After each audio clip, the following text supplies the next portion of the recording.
우리 하나님 말씀은 레위기 19장 9절에서 18절 말씀입니다.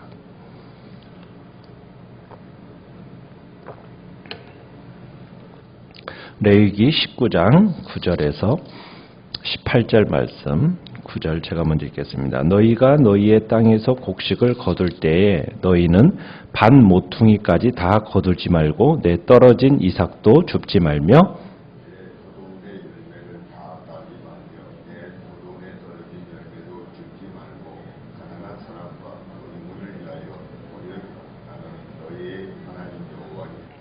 너희는 도둑질하지 말며 속이지 말며 서로 거짓말하지 말며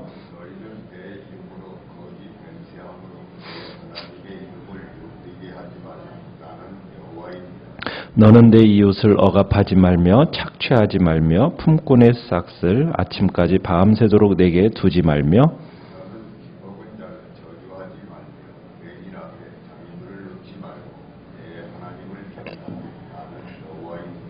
너희는 재판할 때에 불의를 행하지 말며 가난한 자의 편을 들지 말며 세력 있는 자라고 두둔하지 말고 공의로 사람을 재판할지며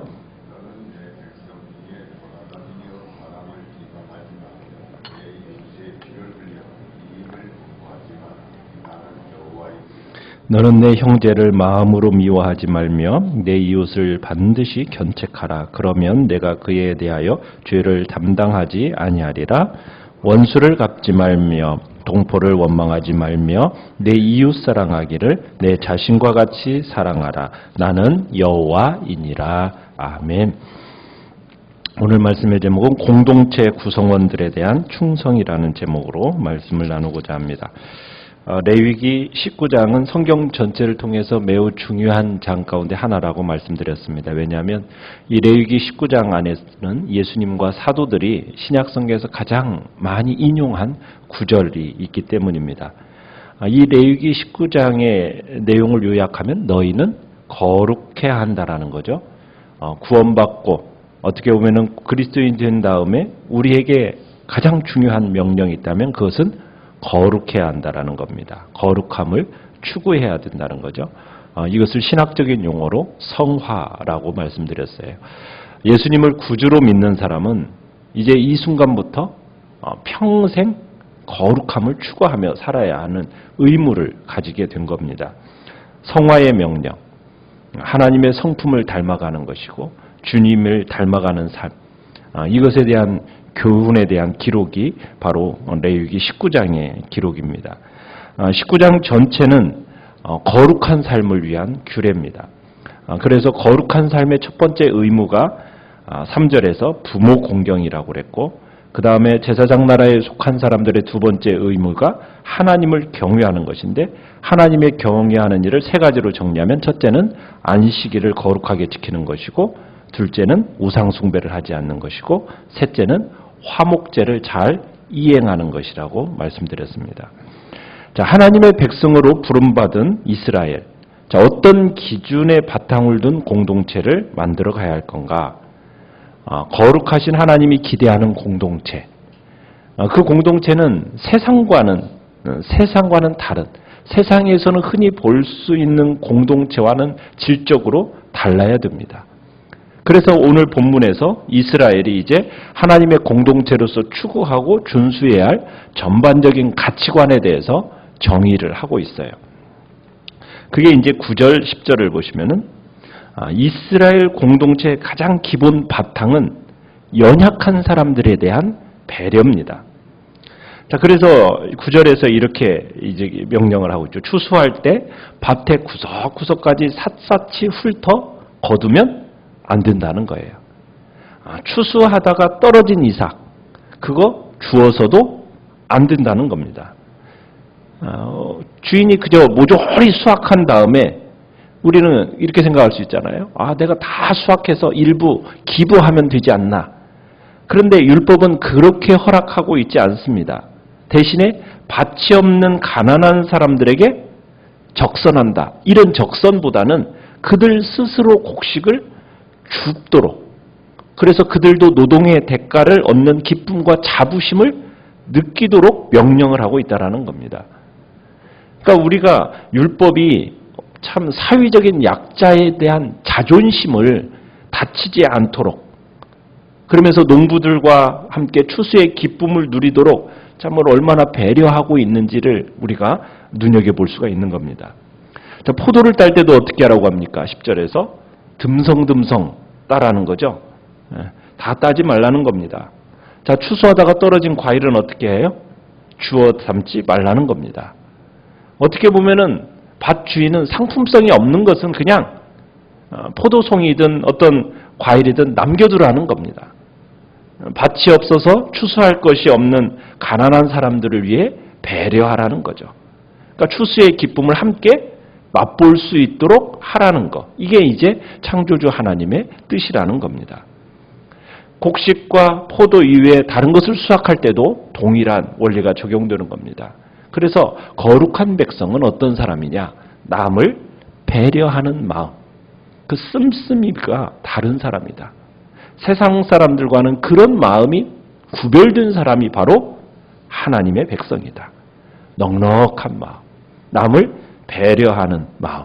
이게 경건의 가장 기본 바탕이라는 겁니다. 어떻게 보면 달리마음이 이렇게 많은 거죠. 욕심 많고 남을 배려하지 않는 사람은 결코 경건한 사람이 아니다. 영성에 대한 구체적인 시금석이 뭐냐? 불쌍한 사람에 대한 배려가 바로 그게 영성의 시금석이다라고 성경은 이야기하고 있는 겁니다. 자, 그런데 이 말씀을 왜 화목제 규정 뒤에다가 이 말씀을 집어넣었을까요? 화목제를 드리는 건 뭡니까? 하나님과 내가 이제 화목하게 되었다라는 것을 선포하는 거거든요. 감사의 제사거든요. 그러면은 제사를 드리는 사람이 하나님 앞에서 화목을 선포하고 내가 하나님 앞에 감사의 제사를 드렸다는 사람이 가난한 사람을 위하여 베풀지 않는다. 그것은 공허한 주장이라는 거예요. 그러니까 감사의 시금석이 뭐냐? 너그러움이라는 겁니다. 그러니까 감사를 주장하는 사람이 너그럽지 않다. 그러면 그것은 위선이라는 거죠. 그래서 가난한 사람과 불쌍한 사람을 무시하면서 하나님께 감사한다, 하나님께 찬양한다, 이것은 위선이라는 겁니다. 그것은 올바로 드릴 하나님 앞에 그런 감사와 찬양을 올바로 드릴 수 없다라.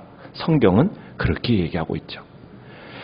11절에서 18절까지는 하나님의 백성은 의도적으로 남에게 피해를 주는 삶을 살아서는 안 된다는 겁니다. 자, 공동체에 속한 사람들은 서로의 인권, 재산권, 이런 것들을 존중해야 된다는 거예요. 어떤 경우에도 서로 침해해서는 안 된다는 겁니다.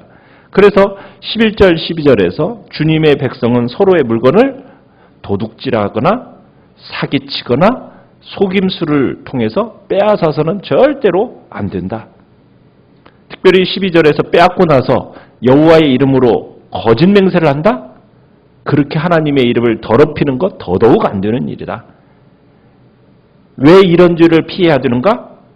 뭐라고 표현할까? 나는 여호와이니라. 이렇게 표현을 하고 있습니다. 이 말씀은 뭐냐면 하나님의 백성에게 주어지는 의무가 뭐냐? 하나님과 닮는 거라는 것을 일깨워주는 거예요. 나는 여호와다. 너희는 하나님과 닮아야 된다라는 거예요. 이 명령을 하는 이 신학적인 근거가 뭐냐면 하나님께서 하나님의 백성들의 필요를 다 채워주시는 분이니까 하나님을 의지하고 절대로 다른 사람들의 것 도둑질하지 말라. 하나님은 진리의 하나님이시다. 그러니 너희는 정직하고 신실하게 행하라. 이렇게 지금 말씀하고 계시는 거예요. 그래서 거룩한 백성의 경건한 삶이란 뭐냐? 남의 재산권을 인정하는 겁니다. 남을 진실하게 대하는 겁니다. 하나님의 사람은 도둑질을 거부하고 사기를 미워하고 속임수를 멀리하는 것. 더군다나 하나님의 이름을 들먹이면서 자기의 죄를 덮으려고 하는 것, 이거 있을 수 없는 일이다. 지금 성경은 얘기하는 겁니다. 또 13절, 14절은 이웃을 억압하거나 폭력이나 권력을 행사해서 남의 것을 빼앗아서는 안 된다는 겁니다. 그리고 품값이라는 것은 제때 지불해야 된다는 거예요. 또 남의 장애, 남의 허점을 이용해서 착취해서도 안 된다는 겁니다. 그러니까 귀가 먼 사람에게 저주한다. 왜냐하면 그 사람 저주가 들을 수 없잖아요. 눈이 먼 사람, 장애물을 앞에 놓는다. 볼 수 없으니까. 그러나 하나님이 어떤 분이신가? 하나님은 들으시는 분이고 보실 수 있는 분이라는 거예요. 그러니까 명령이 뭐냐면 하나님을 경외하라는 거거든요. 하나님을 경외하라는 거, 하나님을 기쁘시게 하라는 거예요. 그러니까 약자들을 착취하거나 짓누르는 거 절대 하나님을 경외하는 사람이 하는 일이 아니다. 그러면서 다시 한번 뭐라고 얘기합니까? 나는 여호와다. 너희들이 이 말씀을 지킬 의무가 있는데 왜? 나는 어떤 존재이기 때문에 나는 그런 불행한 사람들, 그리고 불행할 당한 사람들을 돌보는 자이기 때문에 너희들은 마땅히 하나님의 백성인 연약한 자들을 마땅히 돌봐야 된다. 가난한 자와 약자를 동정하며 사는 것, 이게 바로 거룩한 삶이다. 그의 형제를 지키는 것이 바로 언약 구성원들, 하나님의 백성들이 해야 할 의무이다. 이렇게 말하고 있는 겁니다. 15절로 16절에서는 법 앞에서는 누구나 공평한 대우를 받아야 한다는 겁니다. 권력에 있어서 편파적인 판결을 받거나 가난하다고 해서 특별 대우를 받아서도 안 된다는 거죠. 그러니까 경제적인 여건에 상관없이 모든 사람이 공정한 재판을 받을 수 있도록 해야 된다는 겁니다. 그러면서 이웃에 대해서 험담한다? 이웃에 대해서 위증을 한다? 이거 안 된다는 겁니다. 이웃의 생명을 담보로 해서 이익을 취하려고 한다? 이거 안 된다는 거예요. 법정에서 잘못된 판결이 나는 사회는 불행한 사회입니다. 우리 그리스도인은 사회에서 무전, 유죄, 유전, 무죄 이런 일들이 정말 사라지도록 우리는 노력을 해야 되는 거죠. 17절로 18절에서는 공동체에 속한 이웃은 내 몸과 같이 사랑해야 한다는 겁니다. 그러면서 얘기하죠. 개인적인 미움, 개인적인 복수 이런 것은 안 된다. 딱 경고로 시작을 합니다. 서로에 대한 미움을 품어서는 안 된다는 거예요. 다른 사람에 대한 복수, 이건 복수라는 건 하나님께 속한 것이기 때문에 너희가 복수해서는 안 된다는 겁니다. 자, 그런데 이웃이 잘못되었을 때 뭐 하지 말라고 얘기합니까? 절대로 묵인하지 말래요. 왜냐하면 사랑이라는 것은 책임을 동반하는 거기 때문에 잘못된 이웃을 보고 견책하지 않는다. 그러면 그 책임이 누구에게로 간다는 겁니까? 묵인한 사람에게 묻겠다는 거예요. 하나님이 그렇게 하신다는 겁니다. 그러니까 하나님께서 서로에게 대해서 안갚음도 해서는 안 되고 어떻게 하라? 서로가 서로를 자기 몸처럼 사랑하라 이렇게 얘기하고 있습니다. 이것이 나중에 이제 예수님께서 황금률로서 우리에게 주시는 말씀이잖아요. 그죠? 성결에 대한 법전으로 요약된 말씀. 내 이웃을 내 몸과 같이 사랑하라. 그러면은 이 세상의 모든 부조리나 범죄는 다 사라지게 될 것입니다. 내 이웃을 내 몸과 같이 사랑하라. 내 몸과 같이 사랑하라. 이 얘기는 뭐예요? 우리는 우리 자신이 부족한 거 잘 알잖아요. 그죠?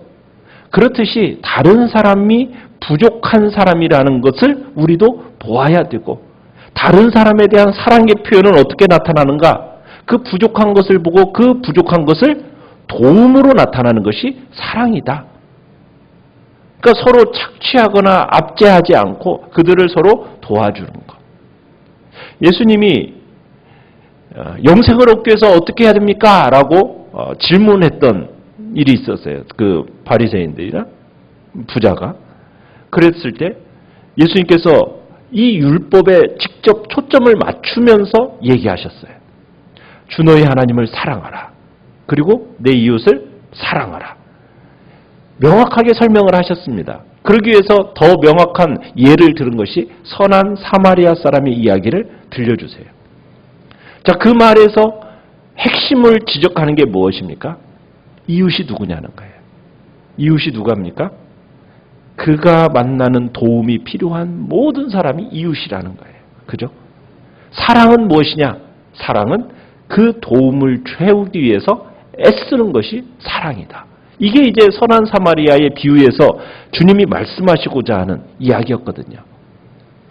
결국 내 이웃을 내 자신과 같이 사랑하라는 이 명령 속에 이웃이 누구고 사랑이 무엇인지에 대한 결론을 주님이 우리에게 주시는 겁니다. 우리가 19장을 읽으면서 거룩, 참된 성결, 본질이 뭔가? 결국에는 거룩은 하나님을 닮아가는 겁니다. 이게 하나님의 성품을 보여주는 거거든요. 나는 여호와다. 나는 이런 하나님이다. 자신의 성품을 보여주면서 하나님의 말씀을 지키고 주님을 닮아가는 것. 하나님의 이 거룩한 법에 순종하는 것. 하나님은 그래서 우리에게 이 기준을 주시는 거예요. 거룩하라고 명령하시고 나서 그 거룩에 대한 기준으로 이 말씀들을 주시는 겁니다. 이게 하나님의 법이고 하나님의 말씀이고 이 법에 순종하는 것. 이게 우리의 삶의 모습입니다.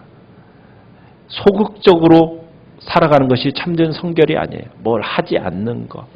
나는 뭐 담배 안 피워요. 나는 술 안 먹어요. 나는 간음하지 않았어요. 이게 성결이 아니라 성결은 무엇이냐? 법에 적극 순종하는 것이 성결이라는 거죠. 우리는 뭘 안 하는 것을 성결이라고 생각하는데 그게 아니라는 거예요. 적극적으로 이웃을 내 몸과 같이 사랑하고 선한 일을 행하며 사는 것. 이게 참된 성결이다. 그래서 일상생활 속에서 하나님의 성품을 나타내는 것이 거룩이라는 겁니다. 그래서 오늘 말씀의 핵심은 내 이웃을 내 몸과 같이 사랑하라는 이 말씀으로 귀결을 짓는 겁니다.